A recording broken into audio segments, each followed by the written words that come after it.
Welcome back to the old-fashioned real estate show. That is Jeffrey Holst. I am Brian Levredge. So Brian's teasing a little bit because a long time ago when we filmed our very first episode, that is literally how we sounded. And we, in our first couple of episodes, talked a little bit about our background, but it occurs to us that those are almost unwatchable. So we thought we would give you a little update about who we are and why we think it's important to share real estate investing knowledge with you all. So without further ado, after this break, you'll hear all about Brian and Jeff.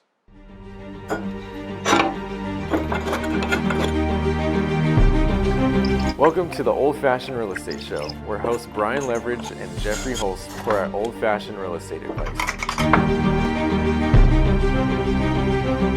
Okay, welcome back. Brian, I'm going to ask you a few questions about your background, then you're going to ask me the same questions back, and then we're going to be done. How's that sound? Yellow. YOLO. No, it's LLE. Yeah, okay. Go ahead. It stands for last life ever, you know. All right, Brian, so tell me, and tell the audience more importantly, how did you get started in investing in real estate? Well, I was a contractor in Los Angeles, California, and the recession came along back in 2007, 2008, pretty much crippled my construction company, and at that time decided, hey, I need to look at something that's maybe a little less cyclical in nature, like construction tends to be. And real estate investing, housing is, demand for housing is growing, right, with population, etc. And a much stabler thing to do. And so we started looking about 15 years ago, 16 years ago, whenever that time was, and looking at different markets, and landed in Chattanooga, Tennessee back in about 2009. Okay, so you were in Southern California doing renovation construction mostly? Building homes for clients. Some of them included real estate syndicators that were flipping houses. Okay, all right. Yeah, that didn't end so well for them. Fair enough. All right, so you're doing construction in Southern California, and you made a decision that you wanted to start investing in some buy and hold stuff. So you started looking at markets that you thought made more sense than Southern California. Yeah, I mean, to be fair, I did put a triplex in Long Beach under contract back in 2007. Purchase price was $810,000. So that should have kept that. That works out to, something like what, $270 a door or something what would like it be that. now? Probably about $815. No. A door. The irony in this story is, and we canceled out of the contract at the time because of defects with the property, but a buddy of mine was doing a loan for me, and he said, just think about it, after taxes, you'll only be losing $1,100 a month. And that sort of resonated with me, because I said, I don't think that's how it's supposed to work. Right, that goes back to something I heard Kiyosaki say a long time ago, right? Which was essentially like, how many houses can you buy that cost you $100 a month? I mean, you can buy a few, yeah, right? $1,100 a month, you might be able to afford it, but you can't afford 10 of those. Yeah, right. But how many can you buy that make you $100 a month? And the answer is an infinite amount. So cash flow is king. So you went searching for cash flow. You ended up in Chattanooga. And you bought property before you even ended up in Chattanooga, if I remember. Correct, yeah. In fact, believe it or not, my two first real estate investment properties were in Memphis. How'd that work out for you? We've sold them at a profit. Seems right. Yeah, so bought some stuff in a package of homes in Chattanooga back in November of 2009. Ended up moving to Chattanooga in December of 2012, having acquired at that point maybe about 30 doors. Pretty much all single family. Had bought first couple duplexes at that point. And then once I got on the ground here, just networked, met people. Started the part of property that, management company. started a property management company, started buying multifamily, and then just sort of diversified. Got back into construction again, obviously. Yeah, kind of was doing that the whole time. That the plan was always to flip and or build spec homes here, and then just have somebody else handle my rental portfolio. But life throws us curveballs. So Yeah. All right, and then so then when you couldn't find someone to handle your rental portfolio, you created someone to handle your rental yes. portfolio. In other words, you built the property management company, so you've just been full-time in real estate since you got out of college, pretty much. More or less. Yeah. So whatever, 25 years now, full-time real estate experience. Yeah. Pretty cool. Yeah, it's actually a few more than 25. I was being generous. Go ahead and share with the audience. Well, actually, I didn't graduate until I was 26. All right. So Well, all right. So go ahead and share with the audience your full name, the correct spelling, your social security number, and your home address, so that we have all the relevant information. HOLST, Jeffrey, not Jeffery. Go ahead. What's my social security number, Brian? Well, I would never do that to you. Oh, thank you. But Brian's personal cell phone number is... All right, so Brian, what else do you think people should know about you and your real estate investing? Are you still investing? Still investing, yes. I kind of figured for some reason. I mean, we do this show, right?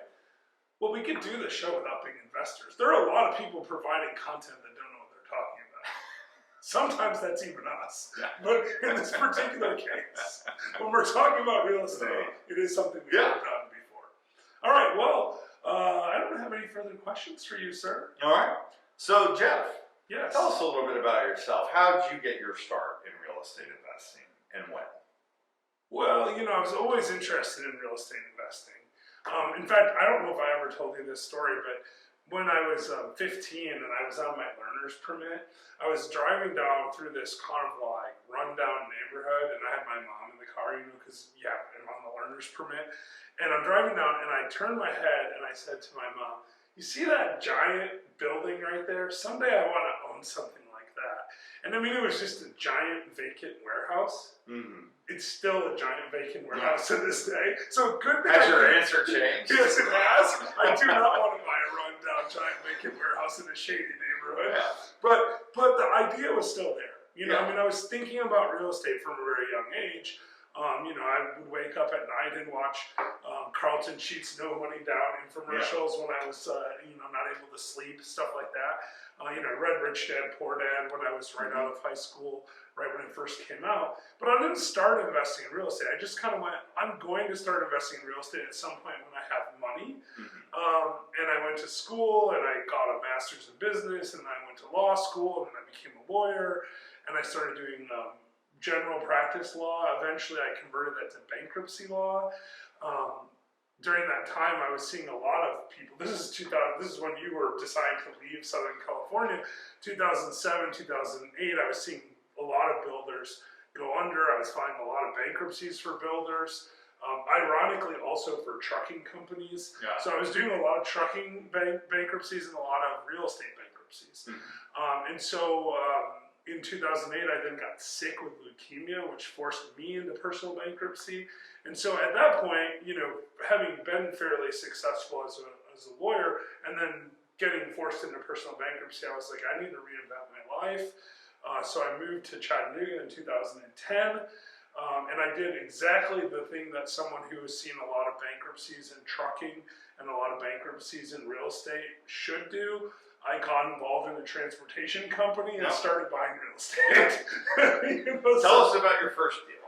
Yeah, so my first deal was a $30,000 condo. I bought it with a friend, Travis. We bought it for cash because I had just gone through bankruptcy and didn't have any credit. And I had saved up about $20,000, and we put $17,500 each into this condo. And we bought it for cash. So we had like a $5,000 operating reserve. We created a company, which we still own today. It still owns that condo, in fact. And it rented out for about $600 a month. So it was like a 2% rule kind of deal. Ironically, the HOA dues there are the same now as they were when we bought it in 2010, which doesn't strike me as very smart on the part of the HOA. But regardless, maybe they were extraordinarily well capitalized when you guys bought it. There haven't been any capital calls. So. But it is something to think about with condos that I really wasn't thinking about then because it was my first deal. That was a bank-owned foreclosure. About a month or two later, there was a second bank-owned foreclosure in the same bank, same complex. And these, by the way, these loans that they were foreclosing were like $100,000 mortgages. I mean, we're buying these for like, on short sales for $30,000. And we bought the second one for $35,000, also for cash. Of course, I didn't have any money left, so I ended up borrowing that money from my buddy. He loaned it to me, and then I paid him back later. And those were the first two deals we did, and that really formed the basis for my real estate because it's created initial cash flow, it created a pattern, and then from there we started doing a lot of like private money deals because we didn't have any money, right? But we had deals, and I mean it's 2011, 2012. The deals were everywhere. Things worked really well, and we were able to borrow private money at like 6 or 7%. So we bought a ton of property. In fact, we had one investor we borrowed $750,000 from him in a several year period, and bought duplexes and houses. But I stuck to that single family. We did some flipping. We probably flipped about 50, 60 houses during that time. We would take the revenue from that, reinvest it into real estate. And in fact, other than one flip, which we used the profits of to pay back my buddy the money I borrowed on the one condo, other than that, I never took any money out of my real estate investing from 2010 to 2017 when I quit working my corporate job in transportation. Yeah. So what are you doing today? Well, I do a lot of stuff with you, as you know. I got into buying apartment buildings in 2017, right after I left my primary job, and that's worked really well. We bought a few up in Michigan with my partner up there, and I bought one with my dad down here. And then shortly after that, you and I got into doing syndicated deals, so we did a couple of those. Then we started buying apartment buildings together, some JV type stuff and things like that.